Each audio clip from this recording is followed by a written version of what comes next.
Ya, selamat pagi. Assalamualaikum warahmatullahi wabarakatuh. Berjumpa kita dalam tayangan siraman rohani Assalam.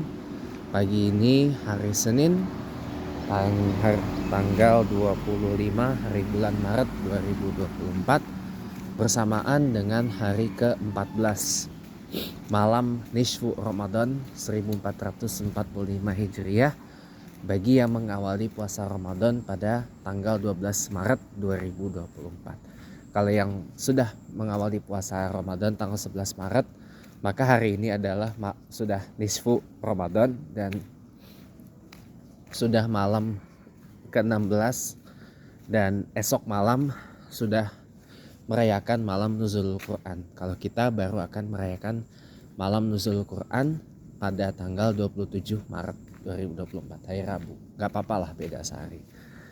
Tapi pembahasan kita pada pagi hari ini adalah sholat lagi. Sholat ini penting untuk dibahas karena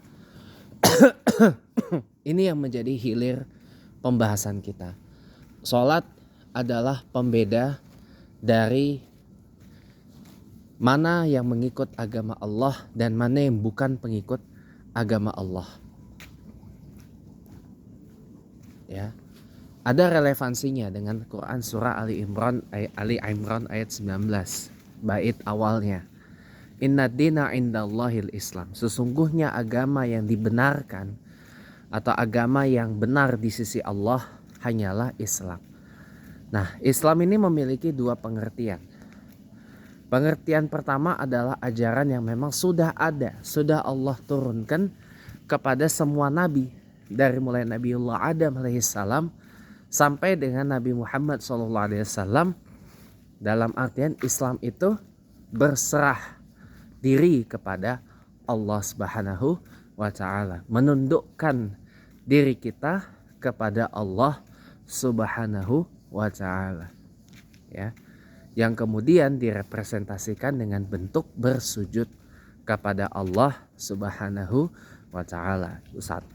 Pengertian yang kedua, Islam ini adalah sebuah agama atau sistem yang baru didakwahkan secara eksplisit di zaman Nabiullah Muhammad Sallallahu Alaihi Wasallam. Nah, dari dua pengertian ini, ya, sholat ini adalah pembeda dari mana yang mengikut agama Allah yaitu Islam dan mana yang bukan. Mana yang mengikut agama semua nabi dan mana yang bukan pengikut agama semua nabi. Semua nabi beragama Islam. Semua nabi menganut agama yang dibenarkan oleh Allah. Semua nabi mengikut agama yang divalidasi oleh Allah. Ya. Sebuah agama yang tidak pernah mengajarkan untuk menuhankan selain daripada Allah Subhanahu wa Ta'ala itu sendiri. Tidak pernah ada ajaran yang tidak pernah Allah mengatakan bahwa ada Tuhan selain Dia. Menuhankan manusia, menuhankan harta, menuhankan benda, itu enggak ada. Nah, kalau sudah seperti itu jelas bukan pengikut agama Allah, jelas itu bukan ajaran agama Allah. Makanya agama itu sebenarnya hanya satu.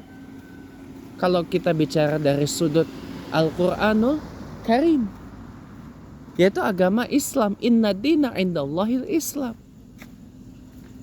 Gitu loh. Kenapa? Karena agama ini adalah agama yang diakui langsung oleh Allah sebagai agamanya Allah, sebagai agama yang divalidasi dan diridhoi oleh Allah. Nah, mereka yang menghujat-hujat Islam itu adalah mereka yang sebenarnya adalah kaum ngiri, kaum cemburuan. Kenapa? Karena ajarannya, karena sistemnya, karena ajarannya, karena sistemnya itu tidak divalidasi, tidak mendapat pengakuan langsung dari Allah. Gitu. Makanya tiap hari pasti ada aja hujatannya kepada agama Allah yang satu ini. Kenapa? Karena agama Allah ini sudah sangat sempurna. Agama Allah ini sudah sangat-sangat perfect. Sudah sangat-sangat tertata, terorganisir semua. Tinggal bagaimana kita menjalankan agama Allah ini dengan benar, sesuai dengan apa yang telah dituntunkan oleh para nabi, termasuk terutamanya yang dituntunkan oleh Nabiullah Muhammad Sallallahu Alaihi Wasallam. Itu saja kok tugas kita sebagai pengikut agama Allah, sebagai muslim, sebagai muslimah, ya, sebagai orang yang berserah, bertunduk kepada Allah Subhanahu wa taala. Maka karena sholat ini adalah pembeda dari mana yang mengikut agama Allah dan mana yang bukan, ya, artinya kita jangan pernah sesekali meninggalkan sholat, apalagi disengaja, sekalipun itu baru dijatuhi hukuman had, hanya gara-gara kita mungkin ya rada males gitu ya buat sholat, karena mungkin keletihan, kecapean, atau mungkin kalau bahasa anak zaman sekarang mungkin namanya mager gitu ya, males gerak, pengennya bahan ya kan, pengennya tiduran ya kan. Karena sholat ini kalau kita laksanakan berarti kita masih layak untuk menyandang status sebagai pengikut agama Allah, sebagai muslim dan muslimin dan muslimah. Ya, kalau kita kaji secara epistemologi itu artinya masyarakat saliman, masyarakat salimatan, masyarakat salamatan, masyarakat salamatan. Artinya masyarakat yang selamat, masyarakat yang damai, masyarakat yang berserah kepada Allah. Ya. Kalau kita kaji secara epistemologi, ya ini tafsir ya. Tafsir. Ini tafsir secara epistemologis ya. Kalau kita kaji secara bukan etimologi tapi epistemologi, beda ya. Antara etimologi dan epistemologi itu beda. Beda arti, beda makna. Itu saja. Ya. Jadi kata muslim dan kata muslim itu musallim, musallamah, musallamatan ya. Kaum yang berserah kepada Allah, kaum yang menyerahkan dirinya kepada Allah, surrender kalau dalam bahasa Inggris. Ya. Nah, dengan kita masih mau gitu ya mengerjakan sholat, bahkan dengan kesadaran kita sebagai pengikut agama Allah, sebagai kaum yang berserah kepada Allah ya, maka selama itulah kita masih menyandang status sebagai pengikut agama Allah. Tetapi kalau kita sudah tidak mau sholat ya, sudah tidak, apalagi sengaja tidak sholat ya, bukan tidak sengaja tapi sengaja tidak sholat, bahkan sudah mengintensikan atau sudah meniatkan sudah tidak mau sholat lagi. Nah, itu sudah berarti tidak layak lagi kita menyandang status sebagai pengikut agama Allah.